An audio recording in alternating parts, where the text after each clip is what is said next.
Right. 1, 2, 1, 2. Merry Christmas, everyone.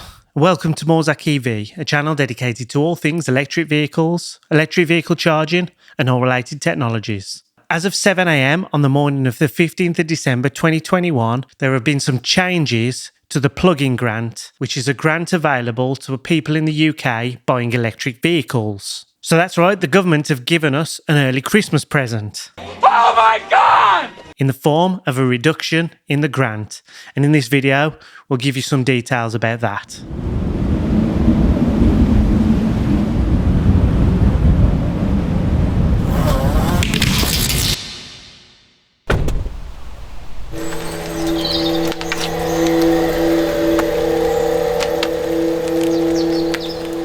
So the UK plug-in grant, which is issued by the Office for Zero Emission Vehicles from the UK government, provides funding to people purchasing a new electric vehicle in the UK.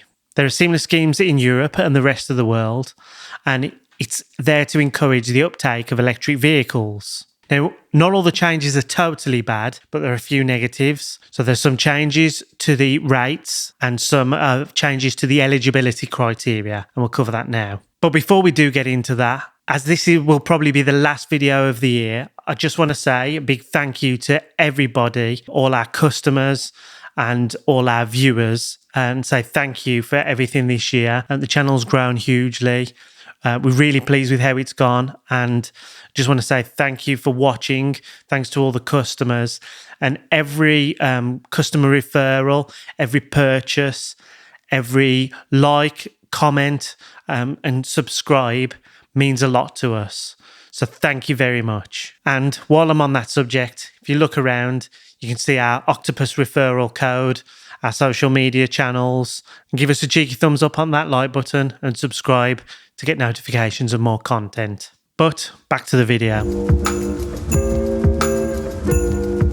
So I'm reading off the changes here so I don't get it wrong. So firstly, the changes. So the plug-in car grant is changing. Previously, it was 35% of the purchase price up to £2,500. This has changed to 35% of the purchase price up to £1,500. So that's a £1,000 reduction in the plug-in grant. So this obviously isn't great. It's lowering the contribution from the government, so you'll be paying more for your electric vehicles if you order them in the future.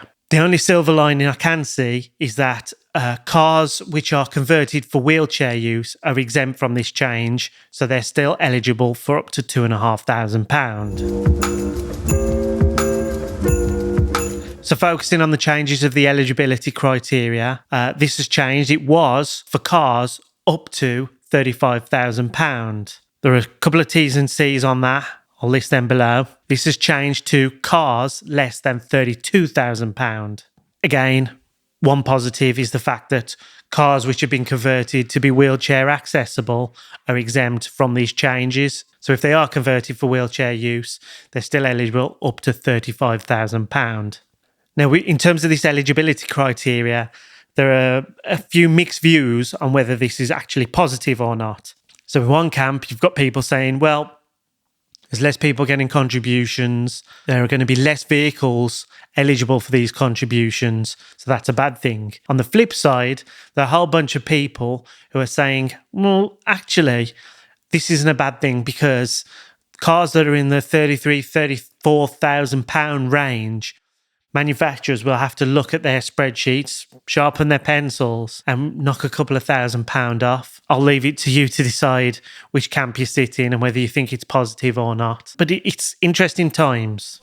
Though I do not have the key, something's here I cannot see. What does it mean? What does it mean? So, if you've already ordered a vehicle but haven't received it yet, what does this mean? Well, OZEV put out a statement saying that it will allow dealers or vehicle manufacturers to claim for any orders that were placed by customers in the 7 consecutive days before the grant change, which were not logged on the portal. So there is a little bit of a grace period if you've already placed an order. So one thing I would say is that talking to different customers, we have known dealers and manufacturers to drop the ball on this previously. So if you have ordered an electric vehicle and you're expecting to get the £2,500 grant, it would be worth contacting your dealer or manufacturer, wherever you purchased it from, and confirming that you're still going to get that grant. If they've not been diligent in filling out their paperwork or logging it on the portal, then I would be turning around to them and asking for them to honour the original price after the grant anyway. You may be successful, you may not. They may turn around and say, yeah, it's not a problem, it's logged on the portal. Either way, you'll be happy as long as it's all sorted. But like I say, we have known dealers drop the ball on this before. So it's worth just checking with your dealer or the manufacturer, wherever you purchased it from, and confirming it's all good. So I hope this information was useful. Have a very Merry Christmas, have a Happy New Year, stay safe in January, and thanks very much for watching.